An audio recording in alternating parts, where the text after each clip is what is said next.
This is an essay written by Joshua Hoffman, the founder of Future of Jewish.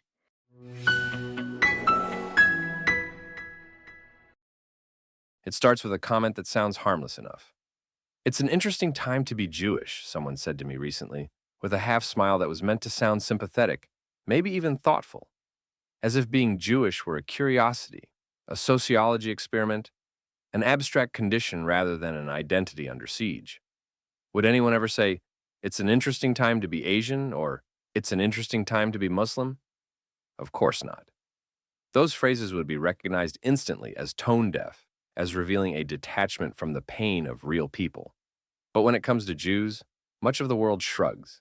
That shrug, that indulgence of the double standard, is the oxygen antisemitism breathes. It's not only that antisemitism is tolerated, it's that it's excused, disguised as political discourse, moral concern, or even compassion for others. It's that those who perpetuate it still get to call themselves progressive, humanitarian, or enlightened. And that inversion, where hate is rebranded as virtue, is perhaps the most dangerous form anti-Semitism has ever taken. For too long, Jews have lived under a moral presumption of guilt. We are asked to explain ourselves, to justify our existence, to apologize for our self-defense. We are told we must constantly prove that we are the good kind of Jew, critical enough of Israel, quiet enough about our fear, apologetic enough about our history. We are judged not by our actions, but by our willingness to disavow other Jews. We are held collectively responsible for the decisions of a democratic government, yet denied the collective identity that government was built to protect. The world has flipped the presumption of innocence on its head. Jews are guilty until proven innocent. And so, here's a proposal.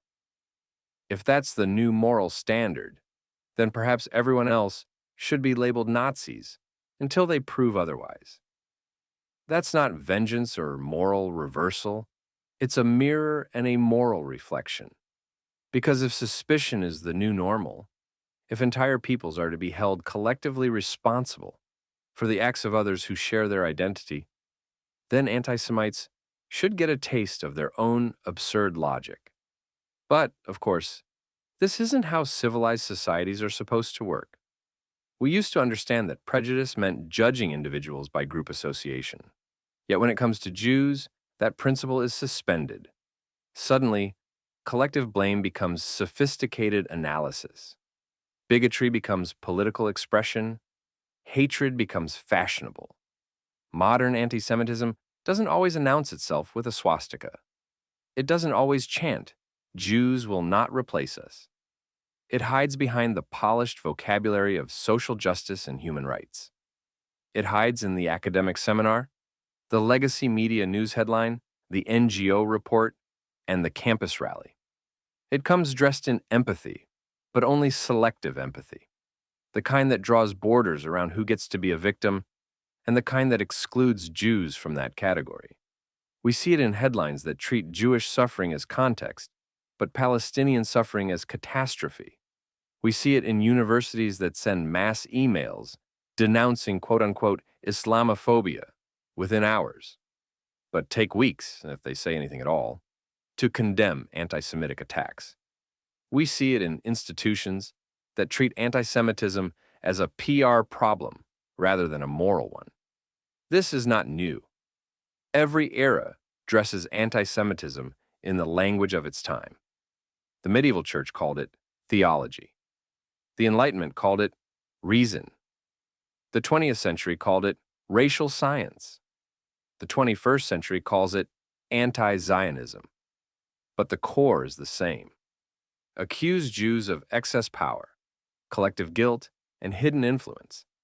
Deny their suffering or reinterpret it as deserved, then punish them for surviving. Today, people who would never utter a racial slur will proudly declare, "I'm not anti-Jewish, I'm just anti-Zionist." It sounds clever, sophisticated, nuanced. But try reversing it. "I'm not anti-Arab, I'm just anti-Palestinian. I'm not anti-black, I'm just anti-Nigerian. I'm not anti-white, I'm just anti-Irish." Would anyone accept that distinction for a second?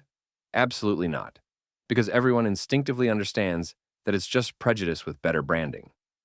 Anti-Zionism is not a political critique. It's a political weapon. It's the denial of Jewish nationhood, the assertion that every people deserves a homeland except the Jews. And if history has taught us anything, it's that the denial of Jewish sovereignty always precedes the denial of Jewish safety. We see concrete examples of the problem in public life. A resurfaced clip from 2023 shows New York City mayoral candidate and flaming antisemite Zoran Mamdani telling a socialist conference, "We have to make clear that when the boot of the NYPD is on your neck, it's been laced by the IDF. So don't be surprised when New York's Jews vote for Mamdani's opponent and show him that the only Jewish boot he'll feel is the force of civic resolve, pressing back against baseless hate." Putting anti-Semites in their place doesn't mean censorship. It means consequence. It means social, professional, and moral accountability. It means making anti-Semitism as unacceptable as racism, sexism, or homophobia. It means enforcing institutional rules evenly, hate speech policies that apply to everyone, anti-Semitism training that's not optional, universities that protect Jewish students as fiercely as others. It means public figures losing platforms when they spread dehumanizing lies. It means companies, brands, and media outlets no longer giving a microphone to people who justify terror while pretending to mourn it. Free speech is not freedom from consequence. When people can be canceled for misusing a pronoun, but praised for calling mass murder resistance, something in a group's moral compass is catastrophically broken. This is not only a Jewish issue, it's a test of whether Western civilization actually believes the things it claims to believe, like equality, fairness, reason, and universal human rights. If those principles don't apply to Jews, then they aren't principles at all. If you are not Jewish and you believe in fairness, this is your test. This is where your values either mean something or they don't. Language is the first battlefield. Every casual phrase that reduces Jewish life to an interesting problem desensitizes people to real danger. Without respect, precision, and awareness that words build climates. Once that climate turns hostile, violence always follows. Always. Jews should not have to prove our innocence. We should not have to apologize for surviving. We should not have to endure the indignity of being told that our grief is political. We should not have to ask permission to exist in peace. If people are going to accuse us of controlling the world, then let us take that accusation and turn it into unapologetic civic power.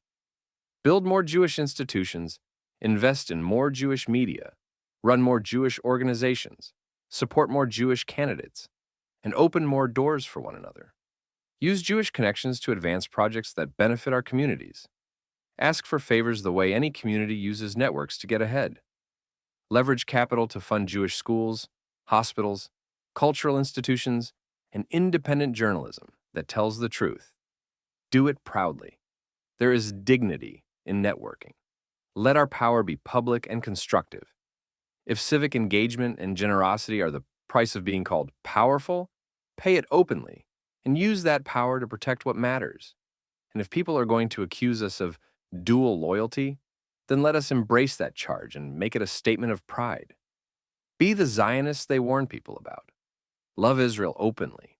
Hold dual citizenship as a badge of identity. Give to Israeli organizations.